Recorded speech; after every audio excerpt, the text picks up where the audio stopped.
Fantastic. So I think we are starting to slow down in terms of the number of people that are joining us. So I think we will get ready to start the session this evening. Just to remind you that you've all signed in to the What It Takes to Thrive in a Neurodiverse World session. And this is the 6th event of the current academic year. There's a What It Takes alumni event that runs throughout the academic year, and we record all of our sessions and put them onto the Westminster YouTube account. So you'll be able to come back and watch this again and hopefully learn from all the conversations and discussions that we have today. Huge thanks to the Alumni Relations team for getting this all organised, and obviously to you all for attending as well. It's great to see so many people here. And just as a quick reminder, if you haven't done so already, if you can make sure that you have signed in with your ID. I can see a lot of you on the list who we don't know exactly who you are. If you haven't signed in with your ID, if you can even put that into the chat, then hopefully we'll be able to keep a really good attendance register and know how well the event has gone down. So just to introduce myself really quickly, my name is Claire Robertson. I am the College Disability Tutor for Liberal Arts and Science. And one of the reasons that this event just speaks to me, and I was super pleased to be invited to chair the session, is the fact that as a colleague, both of staff members who have disabilities or neurodiversities themselves, but also as a parent and a friend of individuals with neurodiversity, I think one of our biggest issues that we have is understanding or sharing the superpowers that any label or diagnosis gives us. The amount of sort of concern around being labelled by different things. And I think we need to be able to move away from that and to really recognise the strengths that individuals will have. And hopefully by the end of today, you'll all have a really good awareness of how you might be able to take that forward yourselves, whether you're affected personally or work with somebody who is. So just a reminder that the event is being recorded. Will be available afterwards, and we'll give you the link to the alumni site on YouTube so that you can hopefully bookmark that, subscribe and come back to it as easily as possible when it's there. It'll take a few weeks. Your cameras and microphones are automatically turned off, so you won't be able to sort of interrupt us as we're starting, but there's a group chat where you can ask any questions that you might have as we go through, and then I'll ask those to the speaker at the end. The recording won't pick up any of your usernames or the chat, so don't feel concerned at all about any problems that you have, maybe getting the terminology right or your language correct as you're writing that. Please don't be concerned about that at all. And if you can just bear with us, we're hopeful that we won't have any technical issues, but they always happen. I'm sure you're all as aware as I am, so just bear with us if that occurs. So the boring stuff is now over. Obviously, I'm just here to do the wonderful job of introducing our alumni speaker for today's talk. Now, I think David did this on purpose and gave me someone with a fabulous Greek name that I'm not going to be able to pronounce, so I apologise in advance when I get that wrong. But Panagiotis, I'd like to introduce you just now to share his insights on what it takes to thrive in a neurodiverse world. And when you are listening in to his talk today, Pasby, known, he graduated from the University of Westminster with a BSc in Computer Games Development in 2012. So although he was based at Cavendish, where I am, he wasn't even in my school. And I've heard so much about what he's managed to achieve.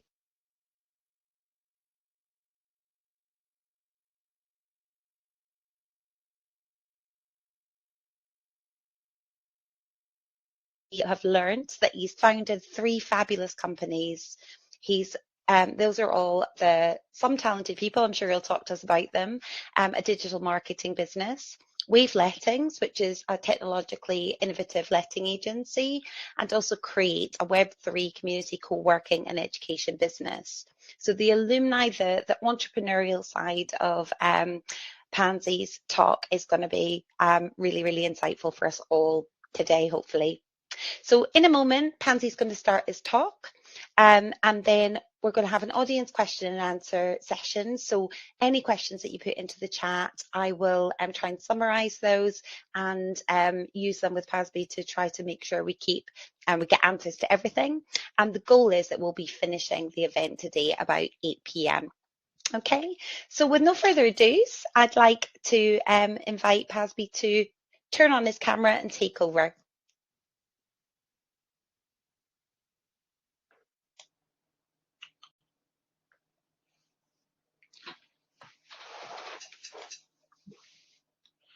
Great. Good afternoon, everyone. Good evening. I can't see you, Pasby. There you are. Perfect. On. Amazing. Yeah? That's great. Lovely. I'm going to hide myself so that they can all. Sure. Thank you, Claire, for the introduction.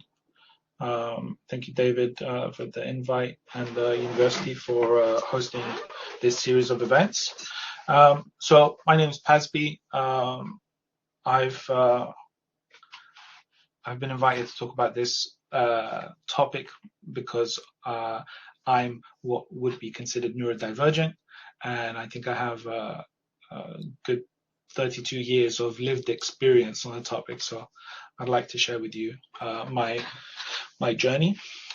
So I have combined ADHD, which is written down as ADHD-C,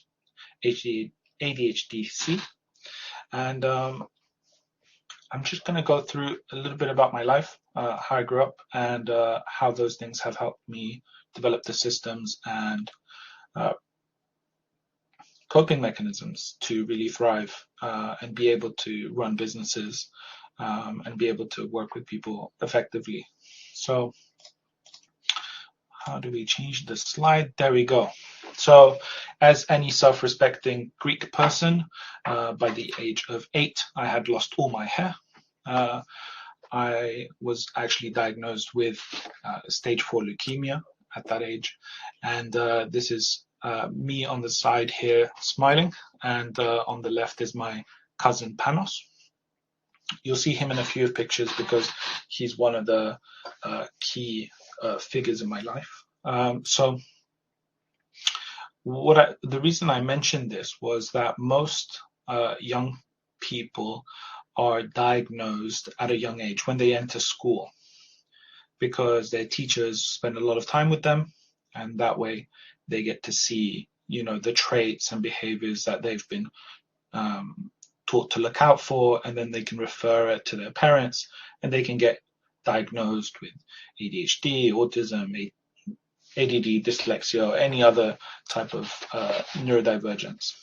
Unfortunately, because I spent most of that time between 8 and 12, which is when most of these diagnoses happen, in basically in a hospital ward, I didn't really have that experience, and I believe that led to getting my really late diagnosis. So let's move on. So one thing you learn in a hospital ward, especially when you can't really do much because everyone there's either sick or working, there's not really much middle ground, is that it's very easy to get bored, and a creative mind tends to want to find something interesting to do. And if anyone has ADHD, that one of the things that tend to motivate you is an avoidance of boredom, but also of the new shiny thing. And so I've slightly butchered this quote from Tim Ferriss, which is why there's an asterisk, but basically make boredom the enemy, not failure. I think it's super important for young people who are neurodivergent to really explore what interests them, what they're passionate about, and do so from a young age, and not be scared to fail, right? You have to fail upwards. You have to try new things, try the things you like, and keep doing it as long as you're interested in it. And I think what's really common with people who have ADHD is that when you start, let's say when I was younger, I was really into martial arts. You know, I blame Power Rangers. I watched way too many episodes, and so I really wanted to get into fighting, martial arts and stuff like that. So my parents put me into a karate class every week. Yeah, first time I got thrown to the floor, I was like, over this, you know, and completely lost all interest in it. So, but my parents were like, no, you got to keep doing it. So I sort of forced myself to do something I didn't really enjoy because I thought that was what was expected. And I think that's where, for a lot of young neurodivergent people, things like that are what start building up into masking. So with that in mind, I went through several years of secondary school where I did what I thought was expected of me to fit into society. So I, studied physics, which I was not great at, and biology and chemistry because it was expected of me to be a medical professional.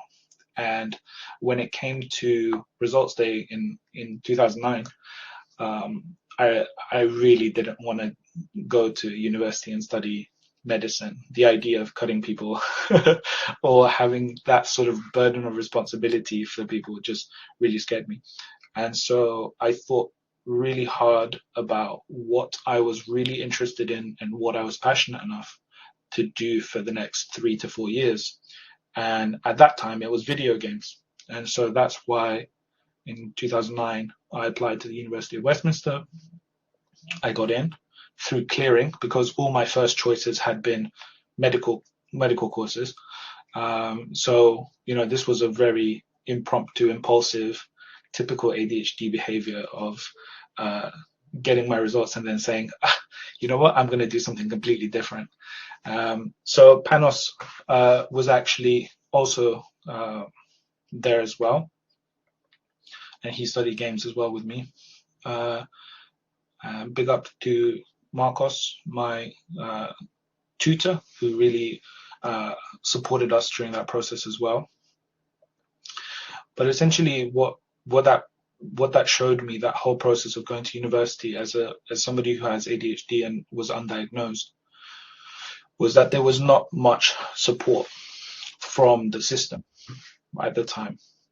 So what I needed to do was build my own support network, and that's why I really leaned on my friends and my family to get me through those periods of like burnout that I was getting, because I was constantly trying to present myself as this, top student and really, team player and everything. And that takes a lot of energy. And so you need to be able to go back home to, or like to your friends who are supportive of you, and you can be, open about how like your tics and stuff like that. So I tend to fidget. I tend to shake my legs constantly. And so when you're in a lecture hall and everyone's trying to be quiet and focus on the professor, you can't really just be making noise or like clicking away and stuff. So it was those sort of daily restrictions that place a burden on you. And so having those people around me was really invaluable. And after I graduated, the energy in my legs went into programming and stuff like that. So when I started contracting, because the idea of working in an office in 9 to 5 didn't really appeal to me, because I knew that I wouldn't have the consistency to be able to be there, every day, 9 to 5. So I started freelancing. I started doing contracts. On contracts, you still have to go into an office, right? You got to go into an agency and work there. And basically, I would do like all my tasks as soon as they were given to me, because I was just in a hyper-focused state. And what on the third day, one of the other contractors basically said, told me, like, please slow down, you're like making us look bad. We get paid by the day. Like, you don't need to do all your work in one day, you know? So that really got me thinking about how much we overcompensate as neurodivergent people in the workplace, and how much we think we're so scared that we're underperforming, or we're not good enough, or we have imposter syndrome and stuff like that, or even just the fact that we're masking. We're worried that people will find out how we really are, that we're messy or clumsy, or poor timekeepers, or any other sort of negatives that we might think about ourselves, that we tend to over deliver. And I've seen this with other neurodivergent people that I've worked with, or other companies that I've spoken to, where they say, like, oh dude, I have this guy with his ADHD, and he's like 200% every day, and I don't know what to do. Like, we're gonna run out of work, to give him. And so I think that's something that we need to be aware of when we go into the working world, is how not to overshadow our colleagues, our managers and stuff like that, because this sort of thing, working too fast, can be an issue. You're not working on the level of a team, right? And so I think that's why a lot of neurodivergent people like to work by themselves, or like to work remotely, or they enjoy working in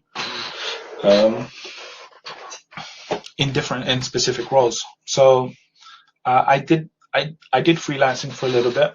I worked for another company as well, 9 to 5. I only lasted 6 months.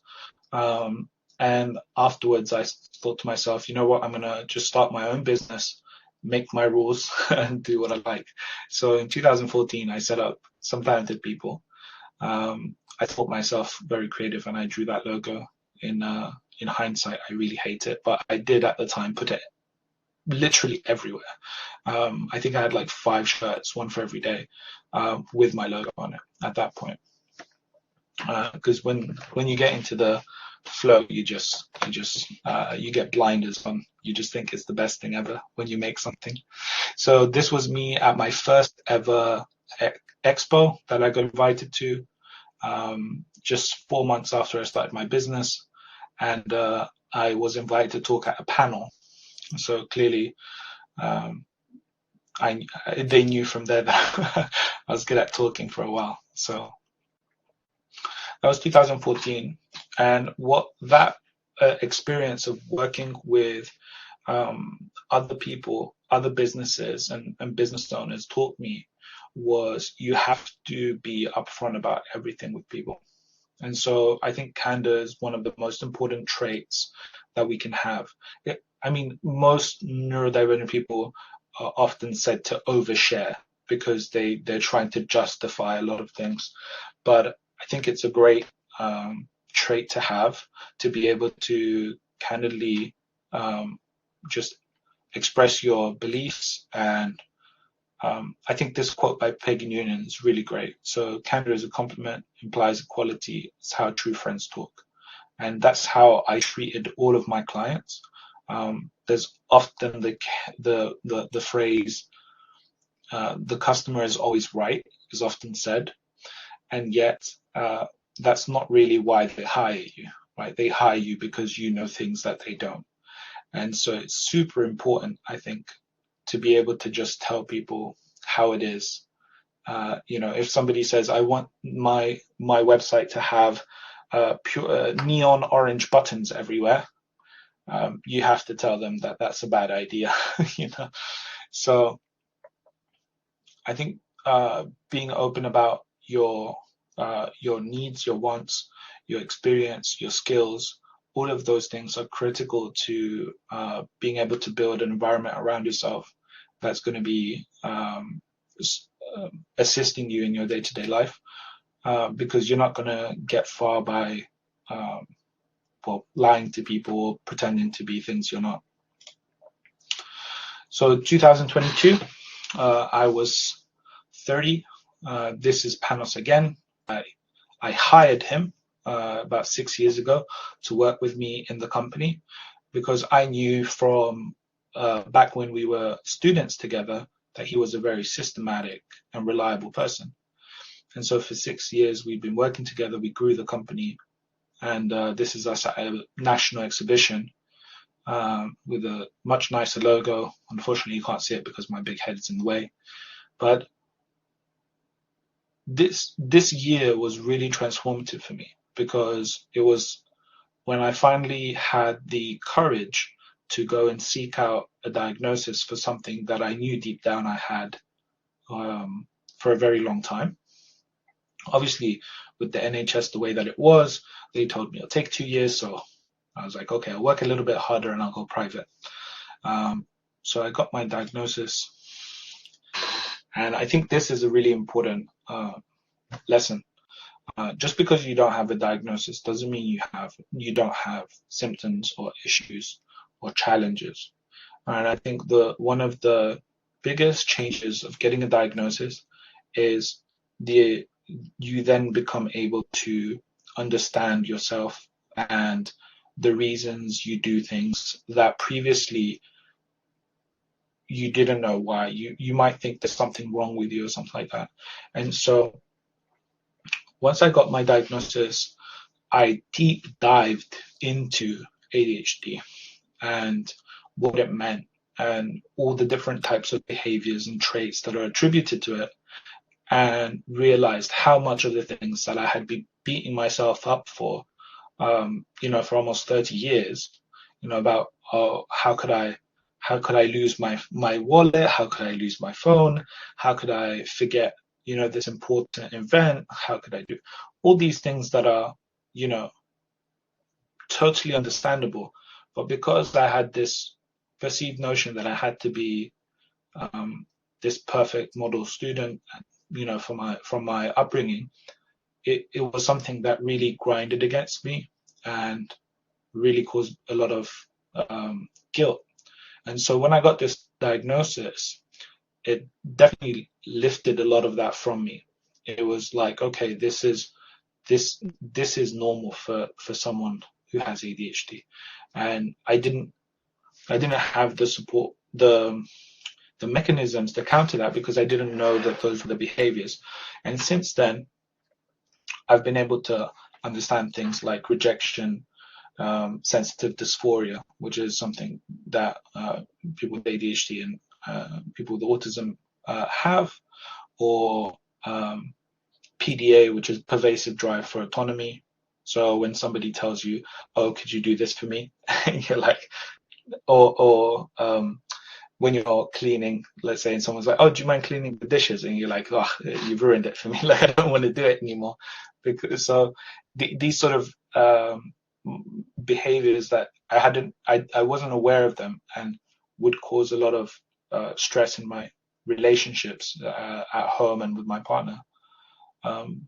Suddenly I had the wording for it, and I was able to understand myself better, and I was able to reduce the effect of those behaviors on my life.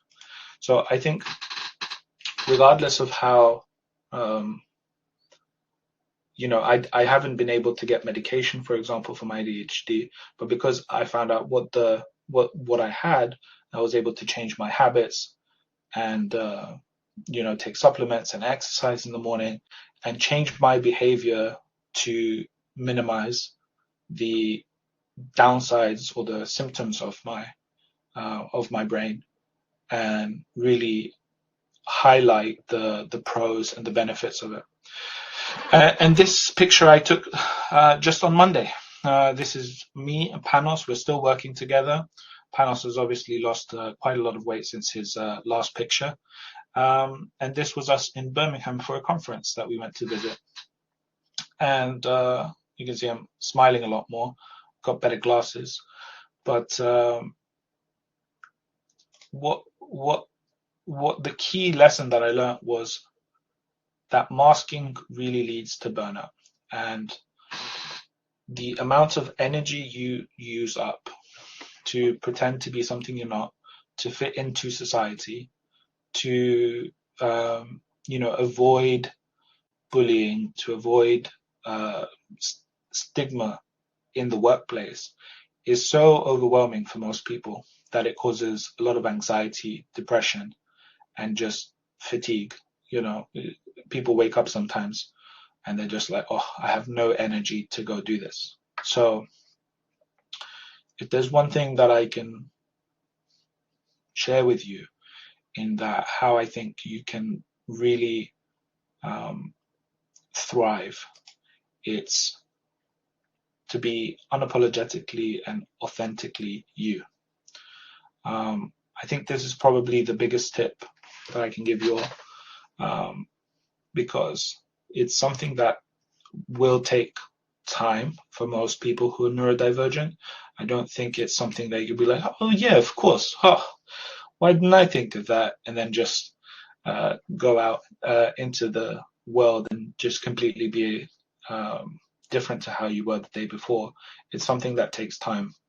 We build a lot of layers of protection and how, like an onion, but in reverse. So we build layer by layer to become these social chameleons in society.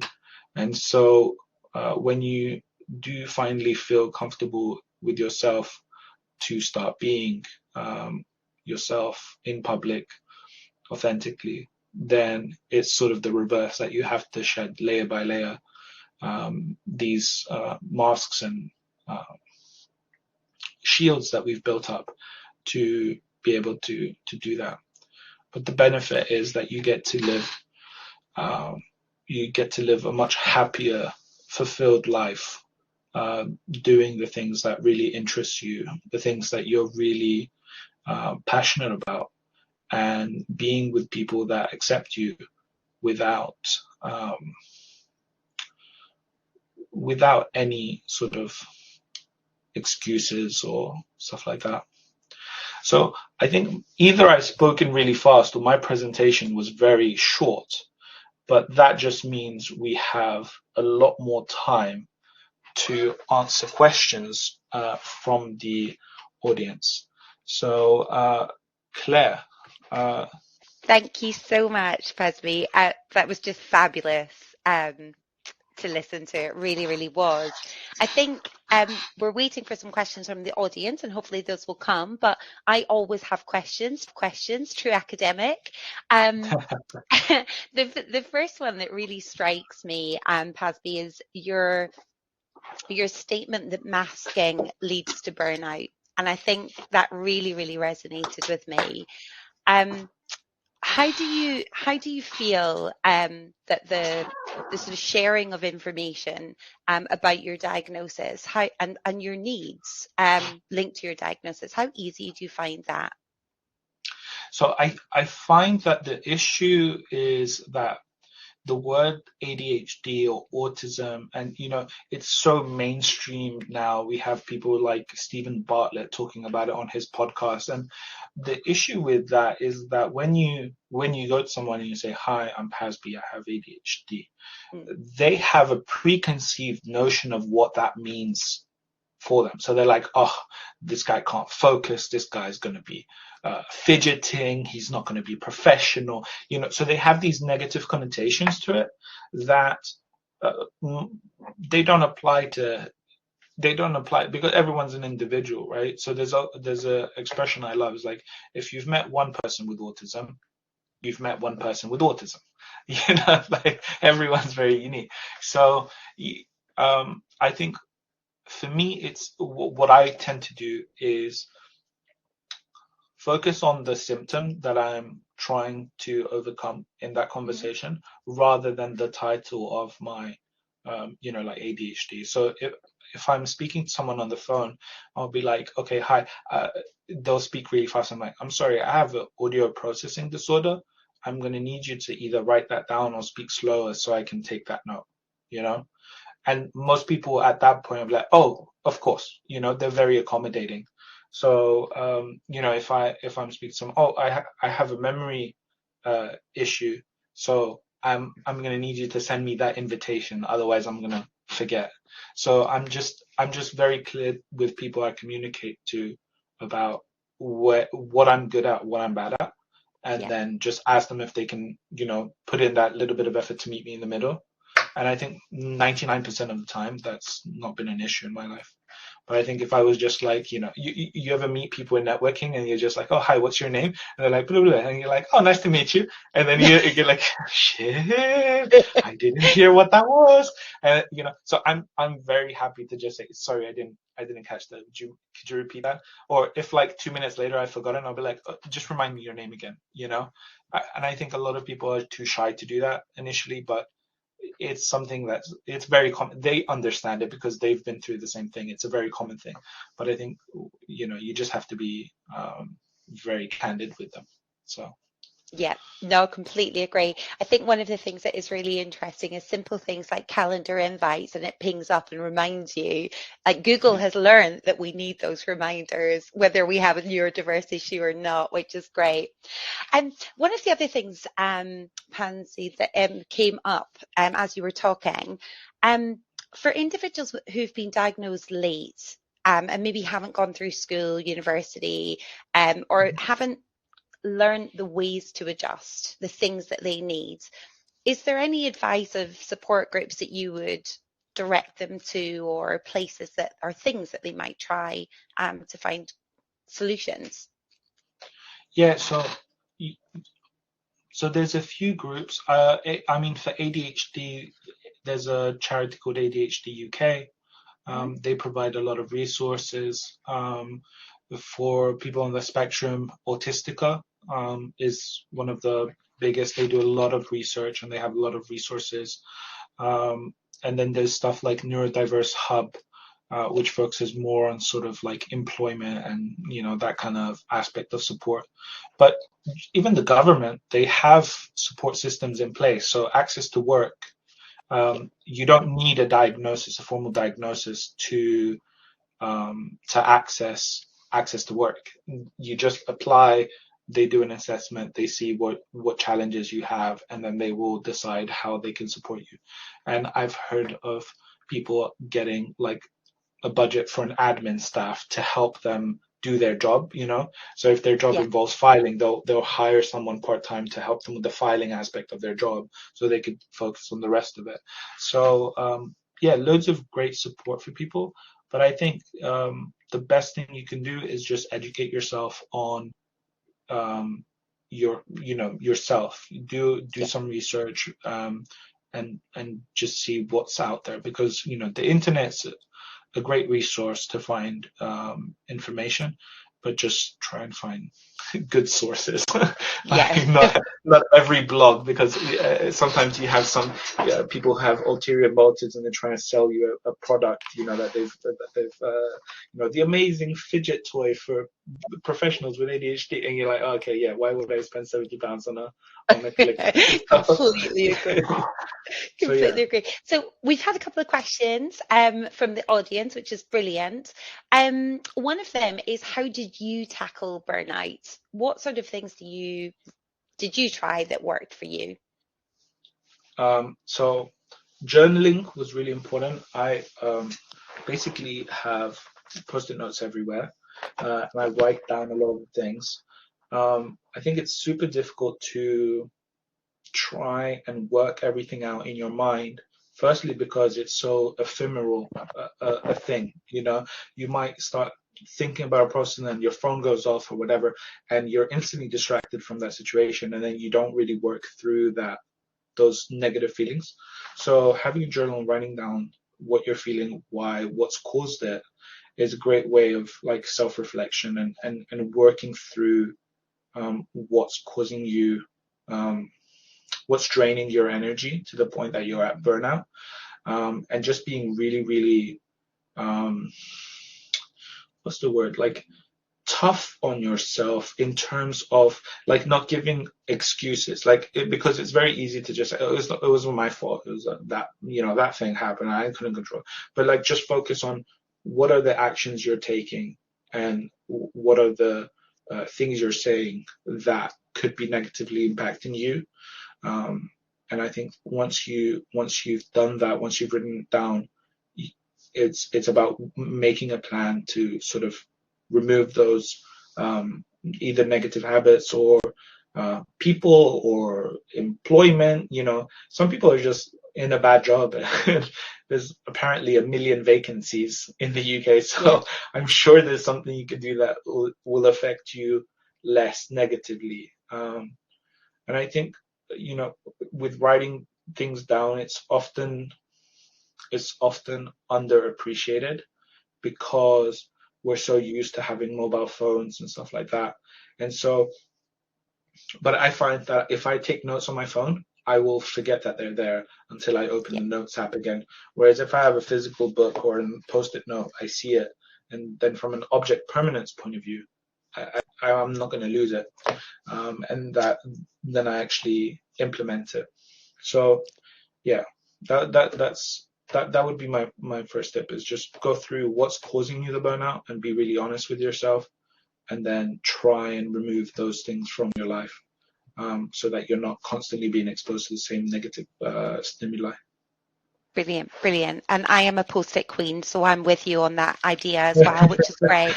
I loved it in your talk, and there's been a couple of questions just asking for clarification.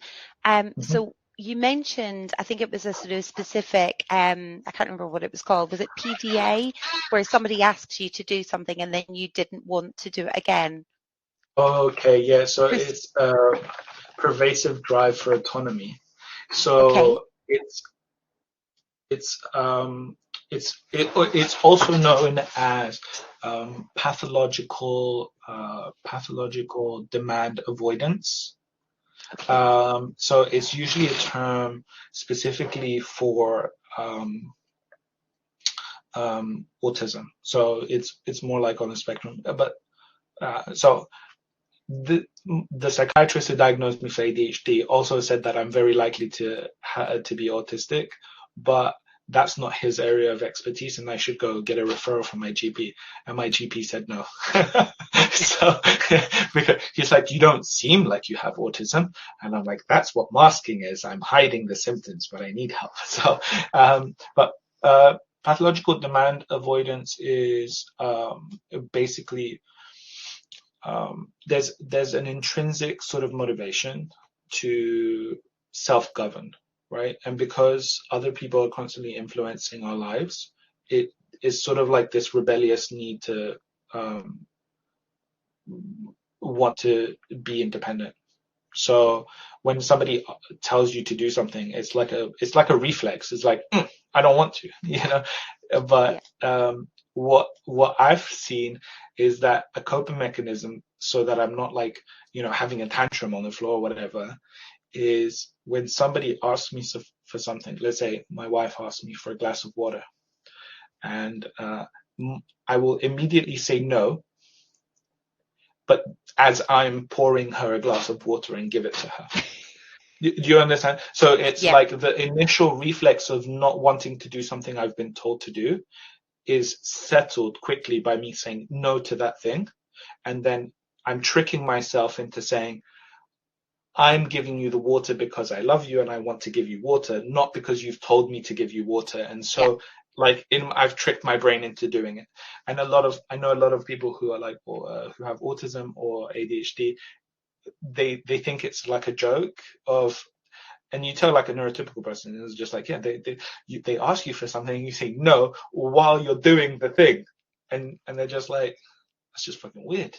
And then you're just like, no, that's like, it's like a thing that we do, So it's just being aware of it and putting a name to it, and then you can create a coping system for it, So that's my one, is it's like reflexively say no and then immediately proceed to do the thing. And so obviously it's confusing for people, and then I've had this conversation with my wife extensively, which, but I'm asking you for the thing, but I'm like, I just need to say no, and then I'll do the thing. I'm immediately thinking about my son and how I can use that to get him to tidy his bedroom every now and again. I've now got a label for it, which is brilliant. So that links into another one of the questions that we've had within the chat, and it links to the sort of unmasking and that sort of confidence in that process. How did you find acceptance of that? So that sort of disclosure essentially, or sharing, and then how your friends, your colleagues took to that. How did they manage well? Did they still support? Did they distance? So surprisingly, my family were the last people to accept it, because it sort of like didn't match their perception of me growing up. You know, they were like, no, you're perfectly normal. This is you're wrong. And I'm like, no, I have a diagnosis from a licensed doctor. And just like, no, you'll get a second opinion. So that one was a bit difficult. But I think my friends were very accepting, and obviously that's nice to have. What we've noticed recently is that a lot of the people in my social circle are neurodivergent. So I don't know if it's sort of like, neuro radar, and we can kind of beep, beep, beep, that's my people over there, or it's just because we might be interested in the same things, Yeah. so we flock together. But yeah, four of the people that I would say are in my inner circle are all neurodivergent. But equally, mostly, so one of them had a really young diagnosis when they were like 12. The rest are late diagnosed, and it's mostly because of the stuff that I've been posting online for the past 2 years. And they were like, dude, I had no idea this was a thing. And then they went and they got checked out. But I was like, I've been telling you. So yeah, I think with friends it's easy. If they're good friends and you trust them, you can have deep conversations with them. Then it's nothing new, because they're already it's already a safe space for you to come out and be yourself. And then with work, it's sort of 50-50. I mean, I run my own company, so it's hard for me to say like I'm the boss, so I can't really, like, they can't really say nothing. I'm like, why has he got his feet on the desk? Why is he like sitting really weird? Or they don't get to criticize me for that, So like, for example, right now I have like a stool, underneath my chair, so like my feet are raised or whatever. Or sometimes I'll literally be sideways like this, because I can't get comfortable in the chair. So I'm trying to really maintain good posture and look at the camera right now. But like, I'm very tempted to just relax. So We're all for relaxation here. Come on. yeah. So I think it's easier for friends, easier for colleagues, and then it gets a little bit harder with people who have, like you've grown up with, because they'll have this preconceived notion of that you're this person, and you're, because they believe that mask that you've given them for so long. So for them, it's a bit of not a heartbreak, but you know what I mean? It's almost a betrayal. And so you have to really communicate with them that you've not tried to be fake towards them, but that this was just you trying to cope, and that you're going to be a little bit different with them, and you hope that's okay. And you just have to be understanding that some people will not be okay with you being authentically you. That I'm sure people in LGBTQIA plus community will be very familiar with that pain. But it's just something that you have to go through. You can't limit yourself and your ability to thrive based on other people's perceptions. It's not, you're only in charge of your actions and what you say, and how they perceive it is their thing to work through. So yeah, it's a tough one, but you got to do what you got to do. Absolutely. And I think that's a really, really important thing to recognize, that you've got to be true to yourself. Otherwise, you'll never be happy. Full stop. So thinking about take you off on a completely different track this time. Mm-hmm. Obviously, with diagnosis, obviously within a medical model of illness and community, we typically think about medication. This is what's wrong, we'll correct it. How do you feel about medication for neurodiversity or ADHD in particular? Do you think it's a form of masking, or? So I don't think it's a form of masking, because it's not like you're trying to fit in. You're trying to tackle symptoms that might be debilitating to your life. I'm lucky in that although my diagnosis says my symptoms are severe, I've spent I'm in a privileged position where I have my own business. I can be flexible in my environment, and I have the support there to help me. But some people's neurodivergence is more extreme, and it can be debilitating. And it might be the fact that they're already in a state of burnout, chronically, that's really messed up their biochemistry. And so medicine is not the enemy, but I don't think it's the end-all solution to neurodiversity. There's a great book that was recommended to me by my psychiatrist called Finally Focused, and I recommend it to everyone, by James Greenblatt. And basically, it's like a natural treatment plan for ADHD. It basically says, don't drink soft drinks, don't drink coffee, exercise in the morning so you get your dopamine hit and you use up some of that energy. Take supplements for vitamins, because people with ADHD, they need more neurotransmitters. Our brain's firing much higher rate.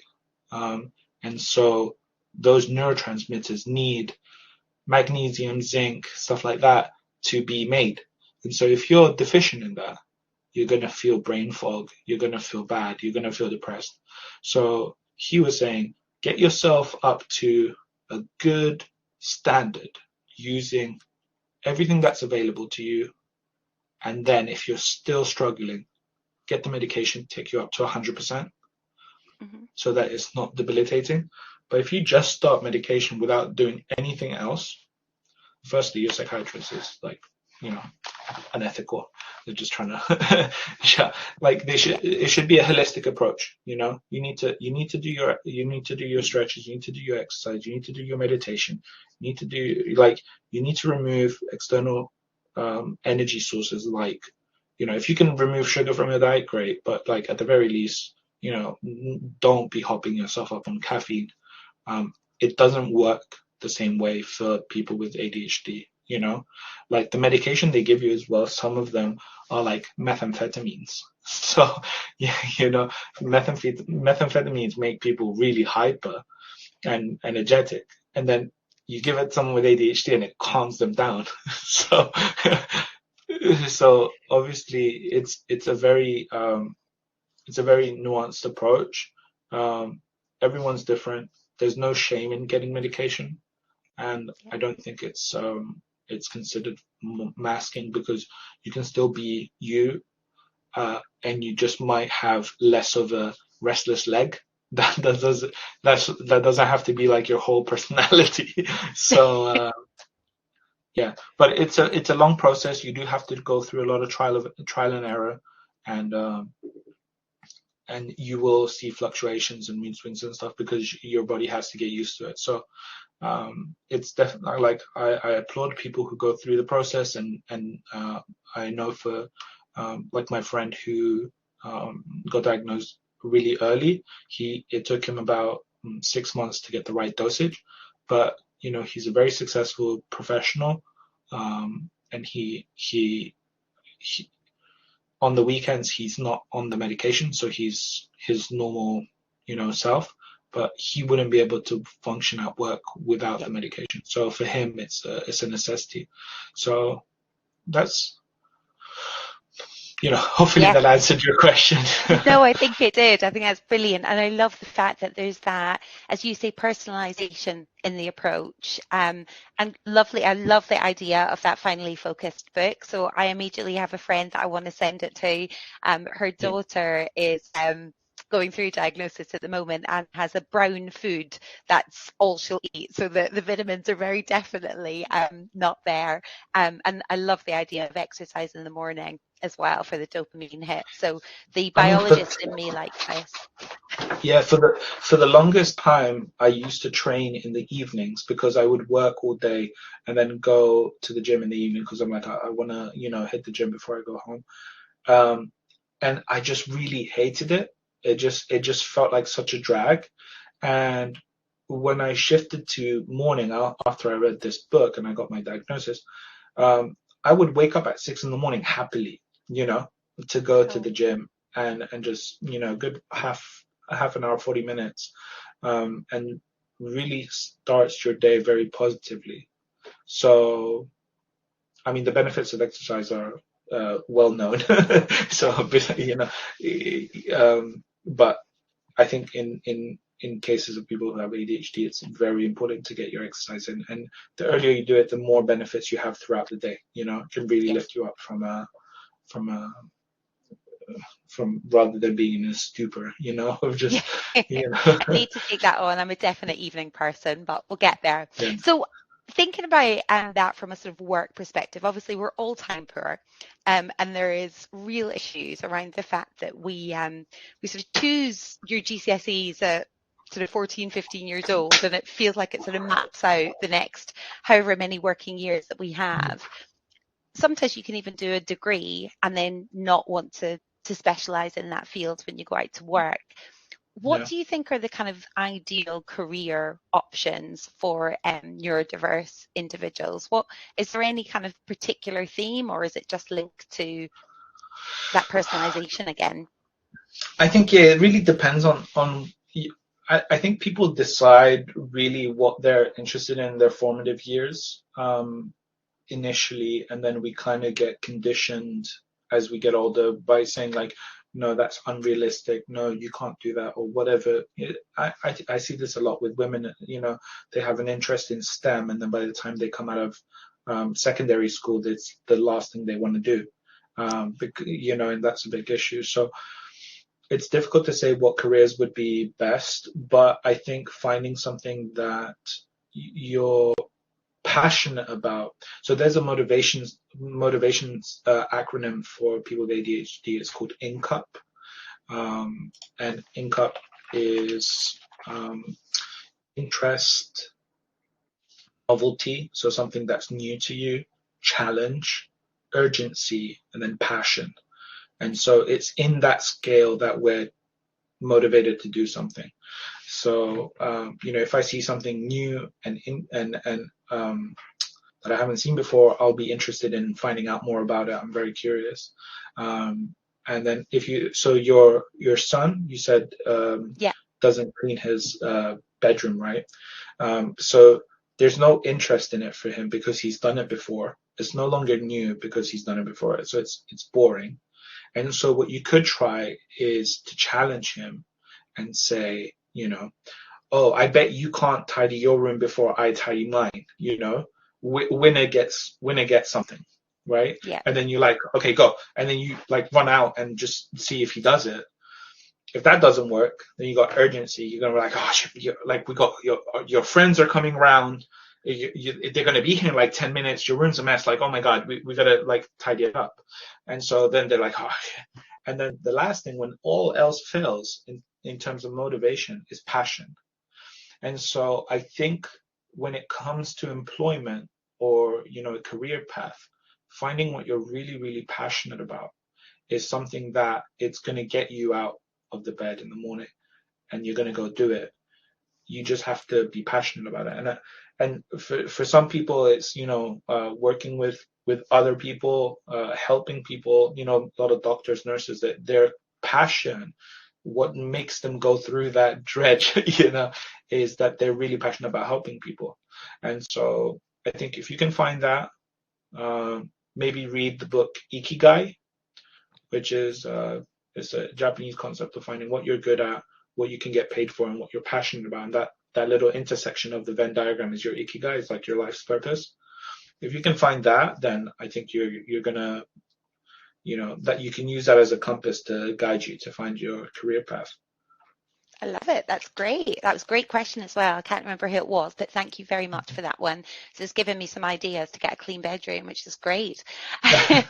So I guess your INCUP acronym would work to this question, but it's just thinking about prioritizing work tasks. So you can remember back to university and the things you don't want to do are the biggest tasks often.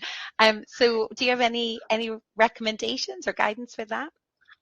So I cheated. I hired a project manager, and he tells me what the priority is. so, Okay. so, so, so Panos, that he was the first employee I hired, and because he was systematic and everything, I hired him as a project manager. And that's why the business has done so well, is because he tells me, Mm-hmm. okay, Paz, you got to do this, this, this, this, this. But he never gives me too many at the same time. So he'll be like, Paz, do this. And then you're like, okay, I'm done. Okay, this. You know what I mean? So Yeah. I've gamed the system a bit. But post-it notes are great, but there's a concept called time blocking, which I Mm-hmm. used briefly, but I found Panos to be more effective for me. But not everyone can have a lovely cousin to work with. But time blocking is sort of like the de facto solution for this. And essentially, it's like you can get a template online, or like you can buy a little um, journal, like a notepad or something to do it. And essentially, you have like your mind dump where you write Mm-hmm. down all the stuff that is on your mind, and then you turn them into a to-do list underneath, like which ones you like, you make sense of the mind dump, and Yeah. then you've got like the whole day ahead of you, and then you put them in the day, those tasks, and you say, okay, I'm going to spend this much time to do that and that and that, and then you just follow that like your life depends on it.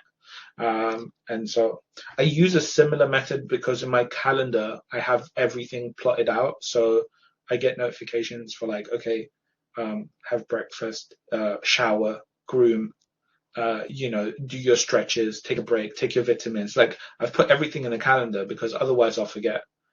Yeah. So I put That's everything in brilliant. there, and then I can slot in my tasks over there. I'm working on this, I'm working on client stuff, I'm working on this today, and all the stuff's recurring, and the stuff that's not just slots in there. So that's Yeah. my method. It's just use a calendar and time Yeah. block. Okay. That's brilliant. I'm sure there's lots of different things that one of our viewers has just said she uses the Get Things Done method on MindView, which she finds life changing. So hopefully I have a to few check of it you can out. have a look at that. Yeah, one to think about. Okay, so another question that we've had links to big tasks. So things like your project dissertation at the end of your degree, for example. Mhm. There's a sort of tendency to maybe over research, to overdo tasks as opposed to just get them done and move on to the next thing.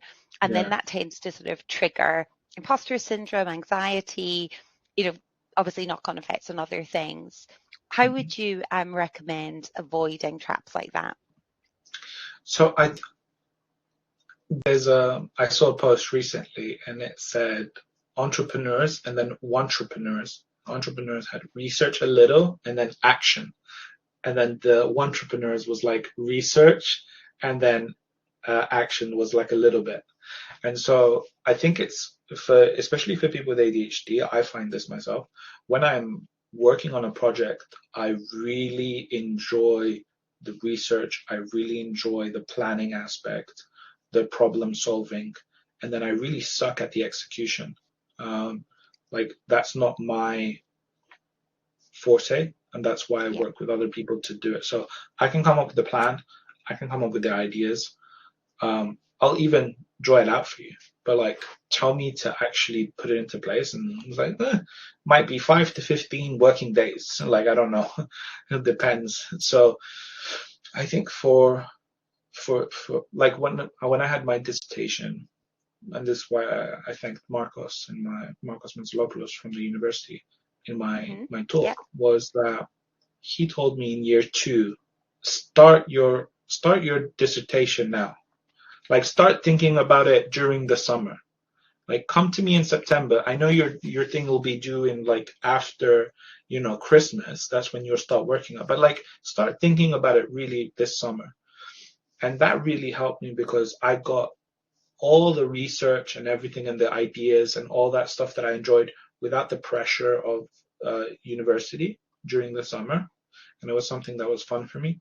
And then when I did start, I had enough time to do it. So, but I lie to myself constantly and give myself like deadlines. Because if you don't do it, then you know. So I knew that the project's due like May next year, but I was just like, okay, by September I need to have this, and October I need to have this, and just break it up into little tasks that have very strict deadlines.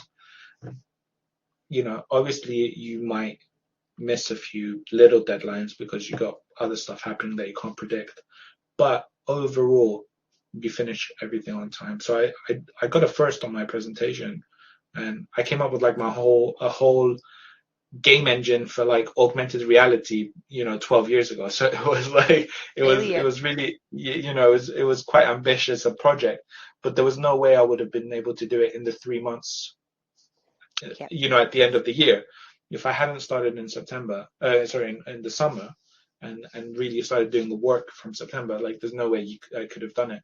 So I would say, if it's a big project, start now. Yeah. And then just keep the like marginal gains. Do a little bit every day and try and be as consistent as possible.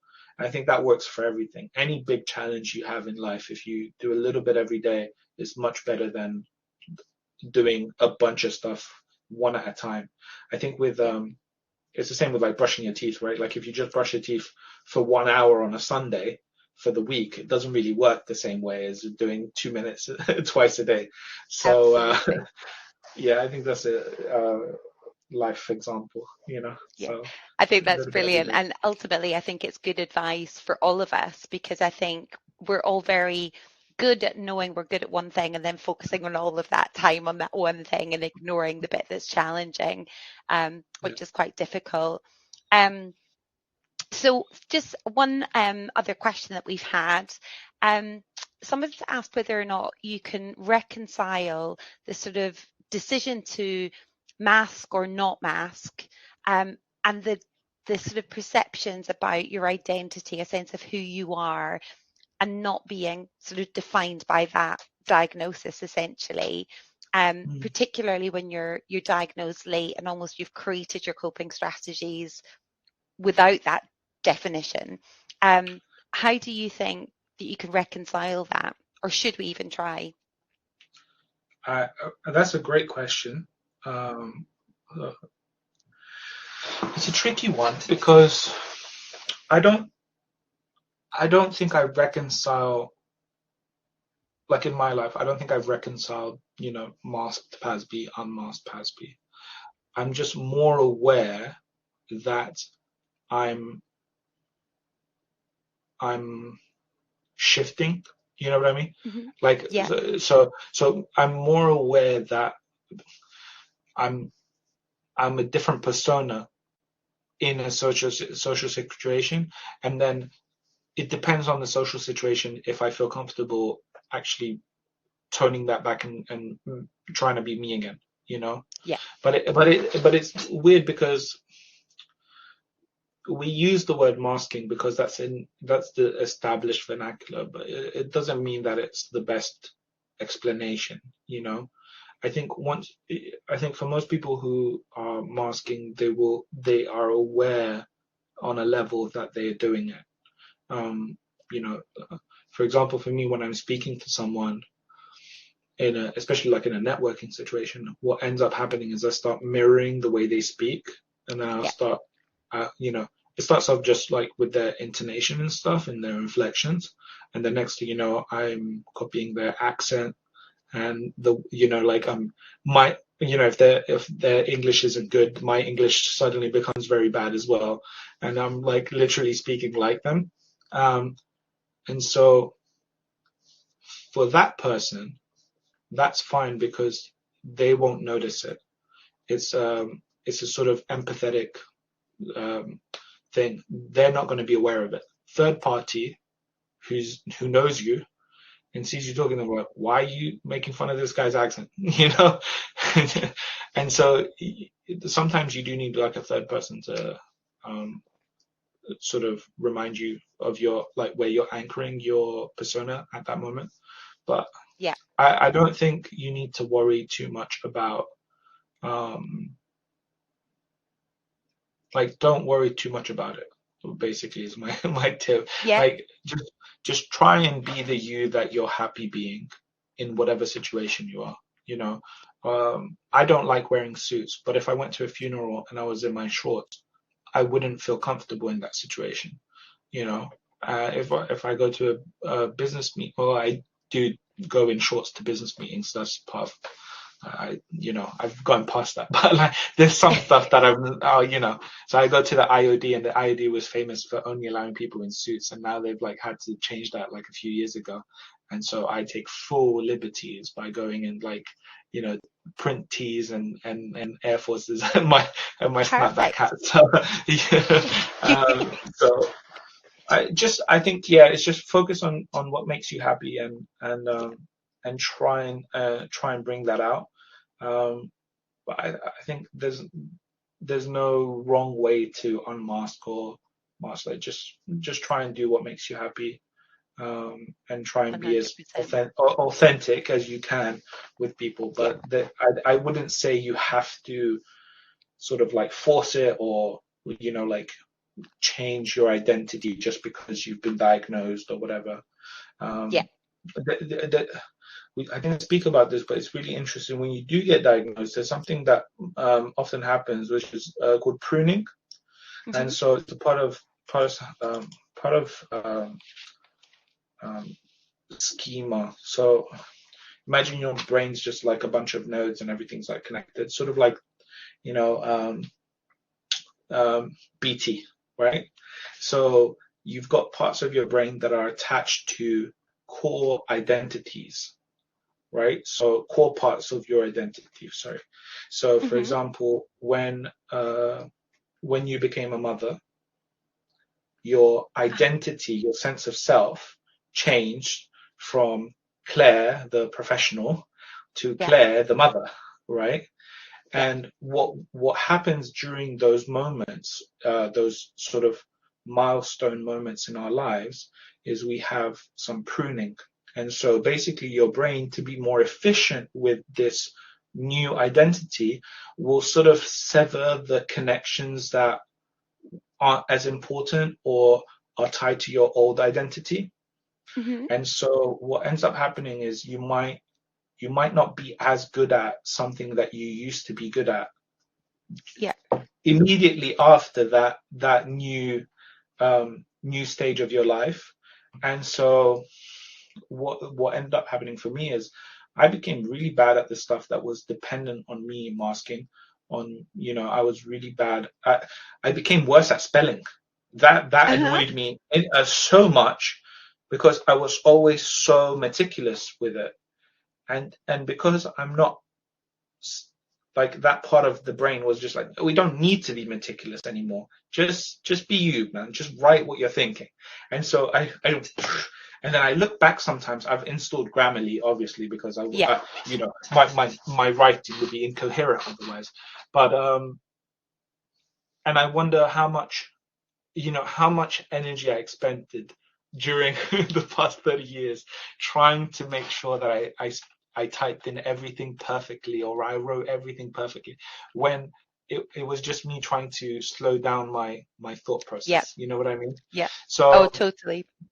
So for the person who was asking about the late diagnosis, be aware that, it's normal for things that you used to be really proficient in. And because it's like when I was talking about the internet connection, you go from fiber optic to dial-up again, and then you have to slowly upgrade that, that pathway again, or make a new pathway to get that skill again. So it's just something that's there to be aware of, Yeah. No, that's brilliant. That's brilliant. So another question, which is I think it's quite similar in a way, the sort of pathological demand avoidance. Do you think that's what makes it harder for individuals with neurodiverse characteristics to accept advice from others? Yeah, I think that it definitely plays a part in it. Obviously, not everyone has that trait. It's Yeah. some people have it, some people don't. So, but I think generally people are really bad at taking advice in general. Um, it's difficult for us to criticize ourselves. It's not something that's built into the human brain, the ability to like self-criticize the way that we think. The brain thinks it's doing a good job, Yeah. And so when you're just like, no, this isn't good, when especially when someone else tells you, it feels like an attack, and so you become defensive. I don't think I don't think it's specifically an ADHD thing or a neurodivergent thing. Maybe it's harder to reach people with neurodiversity because they might have PDA or something. But I think honestly, a lot of people just take criticism badly. And Yeah. I think it's one thing that makes good leaders is the ability to take criticism or to take feedback. I remember somebody said, it was in a talk, it was like a motivational talk. It's like, what do champions eat for breakfast? And I'm like, I don't know, like protein shakes and shit. And he's just like, feedback. And we're like, that's why they get coaches. That's why you get a coach, right? Because they can see you doing the thing from an outside perspective, and then they can offer feedback and criticism and be like, no, you need to tweak your approach a little bit, and you get more output. So yeah, I think it's no, feedback. great advice. So just thinking about, obviously, I think we could talk forever. We've learned so much from all of your interactions, which is brilliant. I absolutely love it, and how open you've been in the responses as well. When you think back to your time at Westminster as a student, and obviously outside Westminster, all the different sort of places that you might have gone for support, the things that have worked, the things that have been an absolute nightmare, what support do you think you would recommend for somebody going through life at Westminster or when they graduate into the big bad world? What would you recommend? So I think the mentorship scheme at Westminster, I've been a part of it for about 5 years now. I really think it's a great initiative. Both the group mentoring and the one-on-one, simply because you get to see what it's like afterwards, and you get some of that perspective from someone who's been in work or entrepreneurship or whatever. They've done it, and they can give you some practical advice. Personally, I have had a coach for a business coach for a while. He's a really great guy, and that's really helped me sort of with the business. But I think in the same vein, having a coach or because you can get like an ADHD coach, and they like basically give you support in, you talk about what you're experiencing. So it's something between a psychiatrist and psychiatrist and a trainer. It's like something in the middle, the ADHD coach. And I know that you can get like access to one through Access to Work or PIP. Mm-hmm.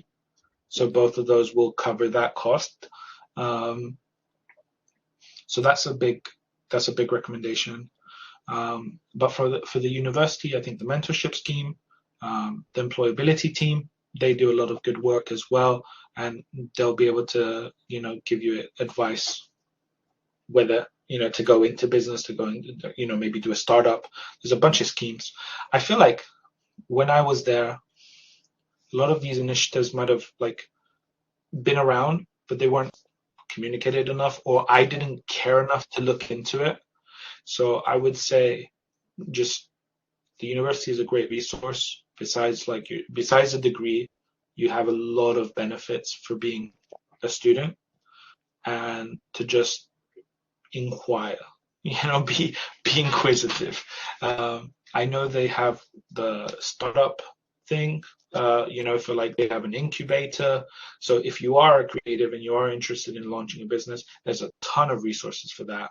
The workplace placements as well. Like there's so much stuff that you could do in a university, and a lot of people just focus on, I'm gonna do my course, I'm gonna go party, do my course. There's like those two things, and they don't really think about everything else. So I do feel a little bit of regret that I didn't really take advantage of a lot of the things that were available to me.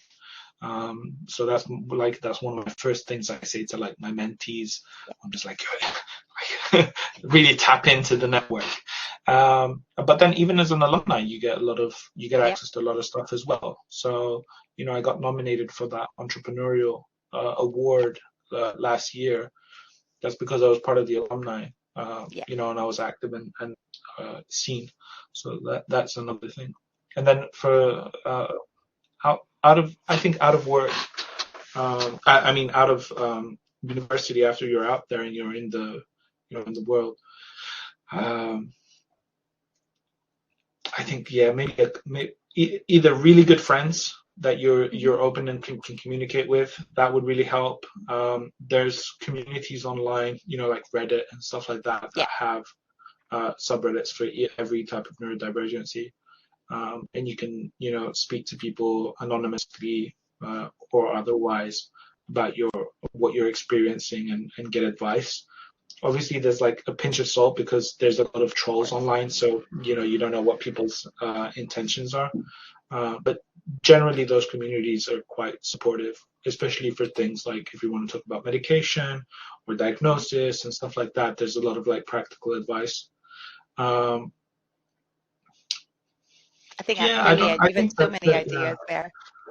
Yeah, it's really good. I think it's lovely actually to see Hayden and the team have been putting some of the links into some of the things you're talking about. And at the moment, we've got the big idea competition that if individuals have got ideas, that they can put a business plan together, and hopefully that can be funded as well. So the creativity that often comes with neurodiversity, just because you think in a different way.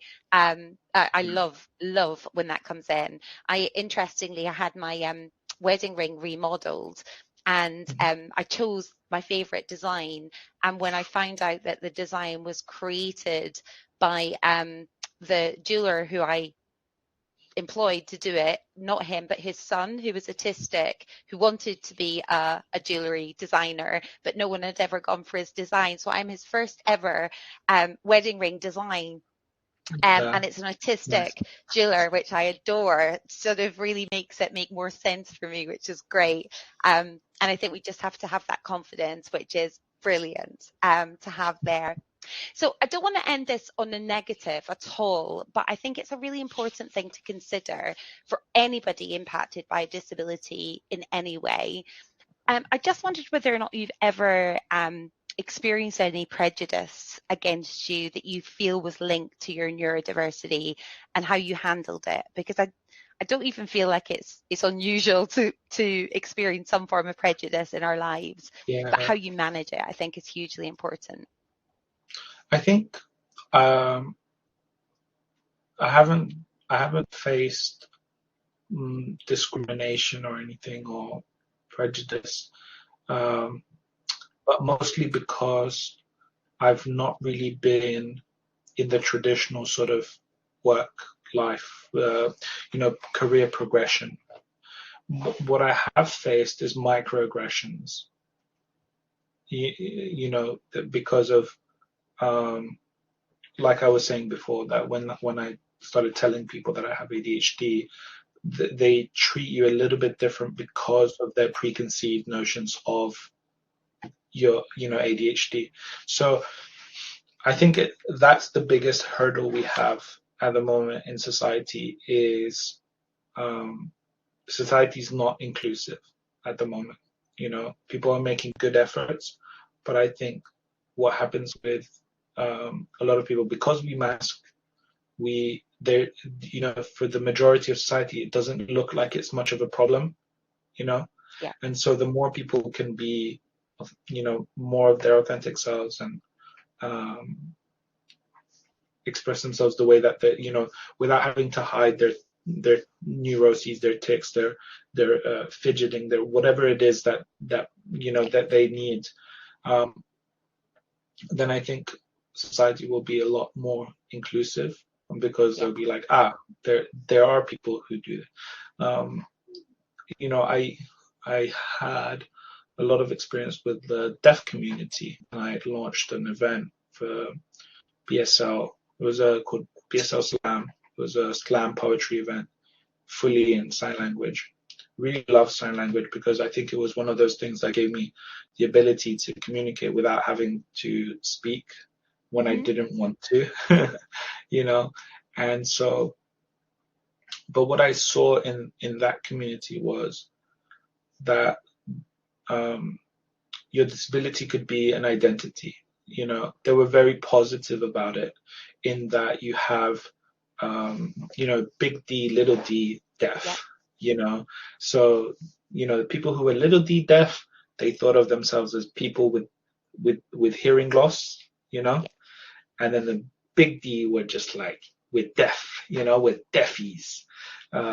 We've got deaf gain, right? We're part of a community. We've got a language, we've got a culture. And so I think when people are very accepting of themselves and their situation, you can have really beautiful benefits to it in society. Yeah.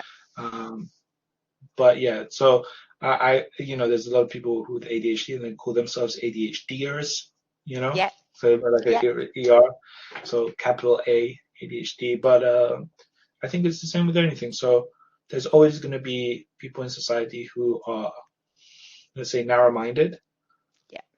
And there's, luckily, the majority aren't that. So we have the support in place. The government, with all their faults, does a really good job of supporting people. And so it's just one of those things that we gotta, advocate for and keep pushing forward until we get, really neurodiverse society that, everyone can thrive in. No, Clip I think it that's there. brilliant.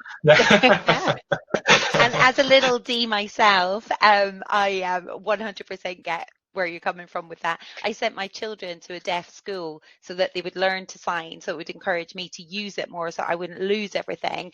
And they started high school and forgot it all, which was really frustrating, but we learn. It's great. Can you sign? So, a little bit, very little bit now. Do you have a sign name? Do you know, it's really funny. I always spell. It's really bad. I spell my name. Mine's just Pasby. Oh, I love it. I'm going to have to try. I will. We're talking about trying to get a BSL group together at work for staff and students. And I would really love it to happen because you need to use it. Otherwise, you lose it. And I really do miss I'll be happy to attend. Oh, brilliant. I'll let you know. We'll have our alumni coming in too. That would be great. Need to practice. I'm getting rusty. Always. So we've had another question from the audience. And this one is about how you stay motivated. So sometimes when you're in your own company and you're trying to motivate yourself to go forward, I'm sure it can be quite boring and like too much of the sort of admin and things at times. How did you manage that? Oh, I didn't. That's why I have so many companies. No, I think, look, sometimes people is my core focus. And then the other ones are things that I just thought I had to move on then and there. But it's perfectly normal to be, to get bored with something if it's monotonous. The reason I really like my job is because every client that I have is a very different business. And so the challenges that they face are very different. The things that they come to ask for are everyone's unique. So it's really that's what captivates me, and that's what keeps me motivated to keep doing it.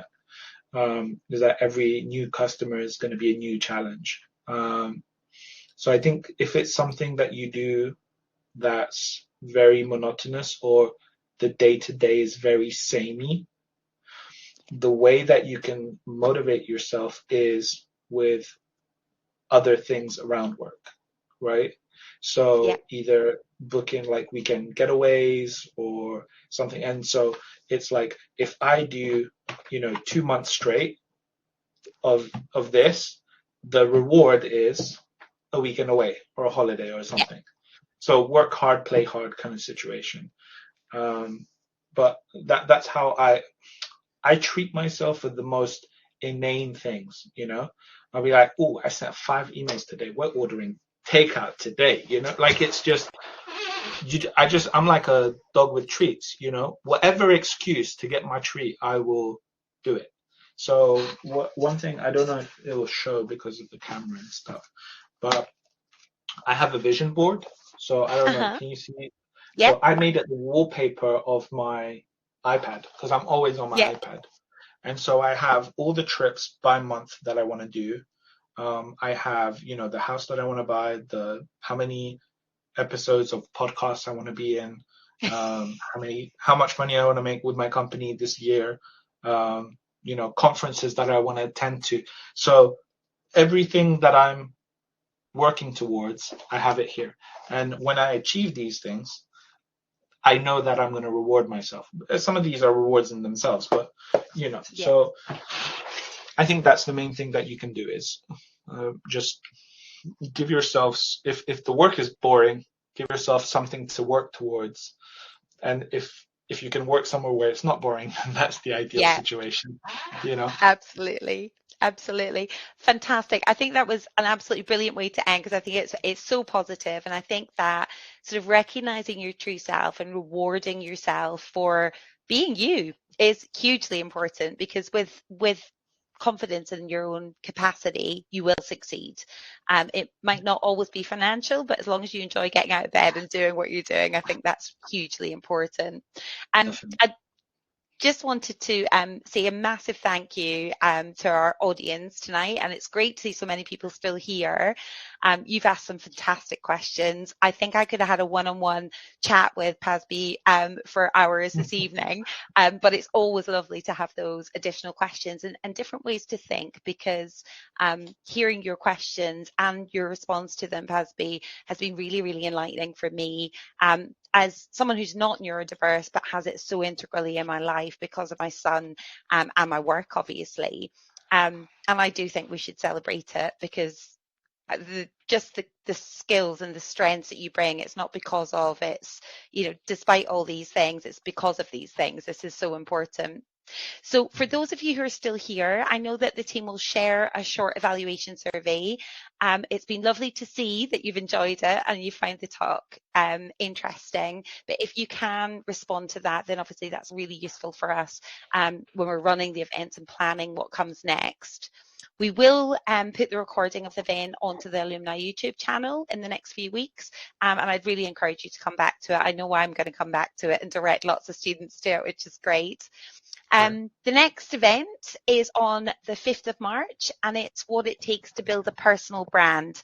So now that you've all got entrepreneurial ideas coming together, you need to get your brand sorted and make sure that you can sort of hopefully attend that one as well. So again, just a huge thank you, Pasby, to give your time tonight and for sitting upright and being very straight. I want you to relax next time, get the comfy seat out and chill out massively. But thank you so much for tonight. I've really, really enjoyed it, and I'm sure you can see in the chat that is very much the feedback that we're getting. So thank you so much. Thank you as well, Claire. You've been a great host. Not at all. Great job. Thank you. Take care, everyone. Have a great night.